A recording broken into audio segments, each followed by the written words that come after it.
कहानी शुरू होती है स्कूल के क्लासरूम में, जहां टीचर बड़ी ही गंभीर आवाज में ताकामिने से कहते हैं, बेटा जरा ये असाइनमेंट मेरे ऑफिस में जमा करवा दो। ताकामिने भी बिना देर किए सारे असाइनमेंट समेट लेती है और निकल पड़ती है उन्हें जमा करने। तभी क्लास के बाकी बच्चे उसके पास आकर बड़े ही अच्छे बच्चों की तरह बोलते हैं, ताकामिने क्या हम तुम्हारी मदद कर सकते हैं? ये देखकर शिरोटा सोचता है, ये लड़की तो सच में क्लास की सेलिब्रिटी है। तभी ताकामिने बोलती है हाँ, और बिना टाइम पास किए शिरोटा का नाम लेती है। शिरोटा मन ही मन सोच रहा है, पता नहीं इस लड़की के मन में क्या चल रहा है। और फिर शुरू होती है असली मिस्ट्री। ताकामिने अपनी सुपर पावर यानी एबिलिटी का इस्तेमाल करती है, जिससे टाइम में एक ग्लिच होता है और सीन वही पास्ट में रिवाइंड हो जाता है जहां सभी लड़के बोल रहे थे, ताकामिने क्या हम तुम्हारी मदद कर सकते हैं?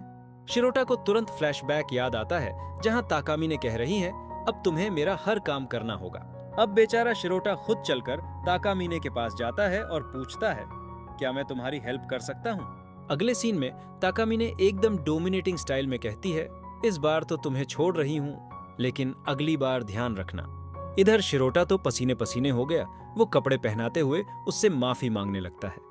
फिर शिरोटा सोचता है, अब तो आदत सी हो गई है, क्लास में सब उसकी मदद करना चाहते हैं, लेकिन उसे तो सिर्फ मेरी जरूरत होती है। फिर ताकामिने वही डायलॉग रिपीट करती है, इस बार छोड़ रही हूँ, लेकिन अगली बार ध्यान रखना। और शिरोटा से कहती है, मेरे पीछे पीछे आओ।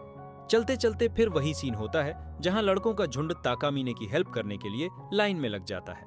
अब सीन शिफ्ट होता है बेसबॉल क्लब की तरफ। ताकामिने क्लब के प्रेसिडेंट से बात कर रही होती है और शिरोटा उसकी फैन फॉलोइंग देखकर दंग रह जाता है। फिर ताकामिने पूछती है, अगर मुझे कोई काम दिया जाए तो तुम्हें क्या करना चाहिए? शिरोटा झट से जवाब देता है, तुम्हारे पीछे चलना है और मदद करनी है। ताकामिने खुशी से कहती है, बिल्कुल सही। इसके बाद दोनों कुछ ऐसी बातें करने लगते हैं जो पारिवारिक दर्शकों के लिए नहीं है, इसलिए उन्हें स्किप करते हैं। शिरोटा पूछता है, तुम्हें दिक्कत नहीं होती जब सब तुम्हारी हेल्प करना चाहते हैं और तुम्हें मना करना पड़ता है? ताकामिने स्टाइल से जवाब देती है, मैं लोगों से मदद नहीं लेती क्योंकि मैं एक परफेक्ट प्रेसिडेंट हूँ। फिर खुद की तारीफों के पुल बांध देती है। शिरोटा पूछता है, क्या तुम्हें सारे स्टूडेंट्स के नाम और चेहरे भी याद हैं?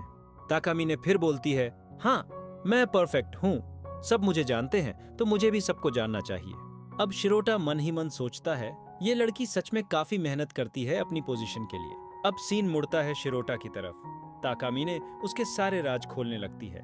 तू इस सब्जेक्ट में कमजोर है, तुझे ये परेशानी है, वो परेशानी है। शिरोटा तो बेचारा शर्म से लाल हो जाता है। प्लीज इतनी पर्सनल बातें मत बताओ। वो पूछता है, क्या तुम्हें सबकी पर्सनल बातें भी याद होती हैं? ताकामिने तमतमा कर कहती है, क्या मतलब?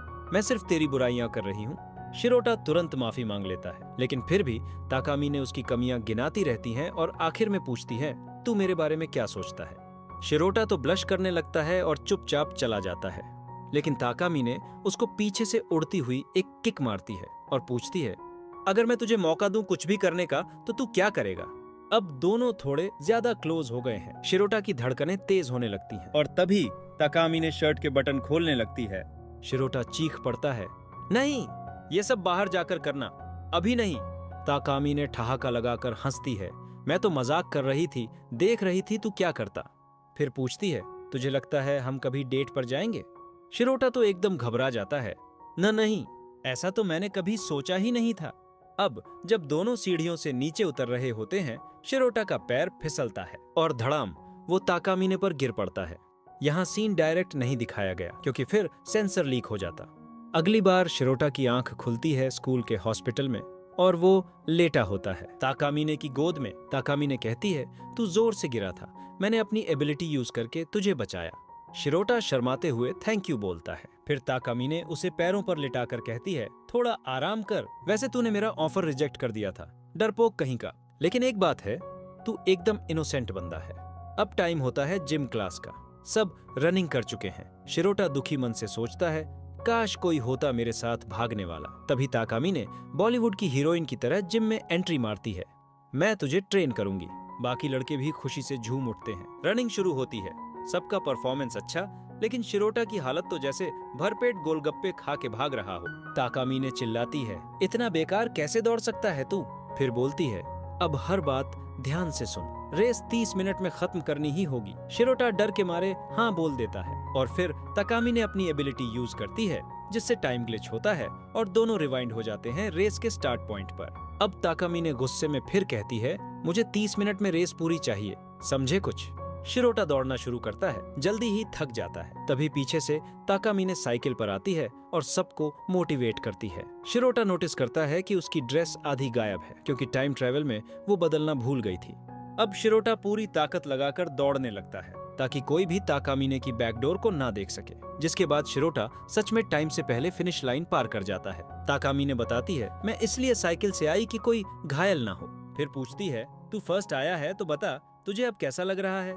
शिरोटा थके हुए अंदाज में कहता है, मैंने सोचा भी नहीं था कि मैं ये कर पाऊंगा, पर अब बहुत अच्छा लग रहा है। ताकामीने उसे टोकती है, मैं इस बारे में नहीं उस बारे में पूछ रही हूँ, तूने पीछे से कुछ तो देखा होगा ना? शिरोटा डरते हुए कहता है, मैं नहीं चाहता कि कोई तुम्हारे बारे में गलत सोचे। ताकामीने मुस्कुराती है, ठीक है अब मैं घर जा रही हूँ, तू भी चला जा। सीन कट होता है। शिरोटा घर पहुँचता है और देखता है कि ताकामीने का स्पोर्ट बैग गलती से उसके पास ही छूट गया है। वो सोचता है कल स्कूल में दे दूंगा, लेकिन फिर उसके दिमाग में गंदे ख्याल आने लगते हैं और वो बैग खोलने ही वाला होता है कि ताकामीने का कॉल आ जाता है। वो पूछती है, तू कुछ भूल तो नहीं गया? शिरोटा माफी मांगता है। ताकामीने बताती है कि उसके पास एक ही स्पोर्ट्स आउटफिट है और कॉल काट देती है। फिर भेज देती है एक फोटो जिसमें वो बिना कुछ पहने रनिंग के लिए तैयार है। शिरोटा तो वहीं शॉक में आ जाता है। फिर एक और फोटो आती है और ताकामीने लिखती है, अगर नहीं आना तो मत आओ। लेकिन एक फोटो में शिरोटा देखता है कि एक लड़का उसे गंदी नजर से देख रहा है। अब शिरोटा को चिंता होने लगती है, कहीं कोई उसे परेशान न कर दे, मतलब उसके साथ कोई जबरदस्ती न कर दे। अब ताकामीने पार्क में अकेली बैठी होती है और सोचती है, लगता है वो नहीं आएगा। लेकिन तभी शिरोटा वहां पहुंच जाता है। ताकामीने कहती है, तू लेट है, अब तो तू मालिक की बात मानने लगा है। फिर चिढ़ाते हुए पूछती है, तू खुद को कंट्रोल नहीं कर पाया ना, मुझे देखने चला आया? शिरोटा जवाब देता है, नहीं मैं तेरी फिक्र कर रहा था। ताकामीने थोड़ी शर्माती है, मुड़कर धीरे से कहती है, थैंक यू मेरी फिक्र करने के लिए। शिरोटा एकदम पिघल जाता है। फिर ताकामीने अपने सीक्रेट्स शेयर करती है। शिरोटा सोचता है, शायद मैं अकेला हूँ जिसे उसके सीक्रेट्स पता हैं, और शायद मैं जानबूझकर आया क्योंकि मैं उसे देखना चाहता था। ताकामीने भी कहती है, शिरोटा सिर्फ तुम हो जिसे मेरे सीक्रेट्स पता है, क्या मैं मानूं कि तुम्हें मेरी कुछ ज्यादा ही फिक्र है? और फिर ताकामीने अपना बैग ले लेती है और दोनों घर की तरफ निकल जाते हैं। ताकामीने उस वक्त भी ब्लश कर रही होती है और यहीं पर ही ये जबरदस्त एपिसोड खत्म हो जाता है। अगर आपको ये वीडियो पसंद आया हो तो लाइक, शेयर, कमेंट और सब्सक्राइब करना मत भूलना। मिलते हैं अगले एपिसोड में, तब तक के लिए गुड बाय।